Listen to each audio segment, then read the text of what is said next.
सो hey guys, welcome welcome back. तो आज की वीडियो में हम देखने वाले हैं कि हम जो है वो अपने ऑर्डर्स को पेड और अनपेड जो है वो कैसे मार्क करेंगे। और ये जो है वो हम मैनुअली करने वाले हैं। मैनुअली इसलिए करने वाले हैं क्योंकि हम नहीं चाहते कि कोई भी हमारा जो है वो फाइनेंस रिलेटेड कोई भी जो इश्यू है वो ऑटोमेटिक हो, क्योंकि ऑटोमेटिक में अगर एक भी गलती हुई तो आपका लॉस भी हो सकता है। तो मैं नहीं चाहता कि कुछ ऐसा हो, तो इसलिए दैट्स वाई मैंने सिर्फ पूरा जो मेरा जो ये डैशबोर्ड है, ये पूरा का पूरा जो है वो ऑटोमेटिक है, बट ये मैंने पेमेंट वाला जो है वो अभी के लिए मैनुअल रखा है। इन फ्यूचर जो है वो मैं इसको अपडेट कर दूंगा। अगर आप ऑटोमेटिक खुद से करना चाहो तो कर सकते हो, अदरवाइज अगर आप इसको जो है वो डिसेबल करना चाहो तो वो भी कर सकते हो। ठीक है, वो सारा कुछ जो है वो आपके अंडर में होगा। तो अभी के लिए मैं पहले समझा दूं कि पेड अनपेड मीन क्या है। यहाँ पे आपको कुछ ऑर्डर दिख रहे होंगे पेड और कुछ ऑर्डर जो दिख रहे होंगे वो होंगे अनपेड।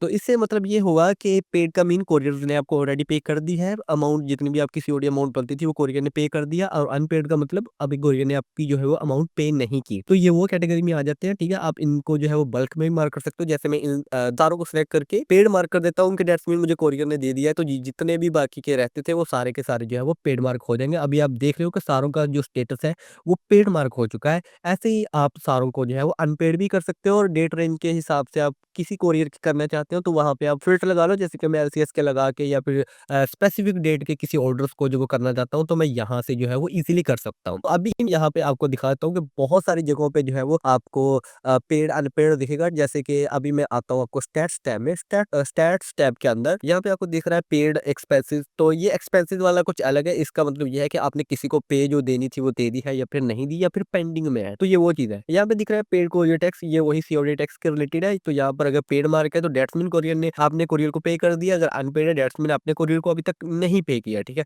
ऐसे ही आपको जगह जगह पे paid COD unpaid COD dates mean पे ऑलरेडी पे हो चुकी है, अनपेड मतलब अभी तक जो है वो पे नहीं हुई। और ऐसे ही यहाँ पे आपको पेड सीओडी हर जगह पर पेड अनपेड मिलेगा। तो इसका जो सिंपल सा मीनिंग है वो यही है कि कुछ ऑर्डर्स पे हो चुके हैं, कुछ नहीं हुए, या फिर किसी की आपको पे मिल गई है या फिर किसी की आपको पे नहीं मिली। सिंपल।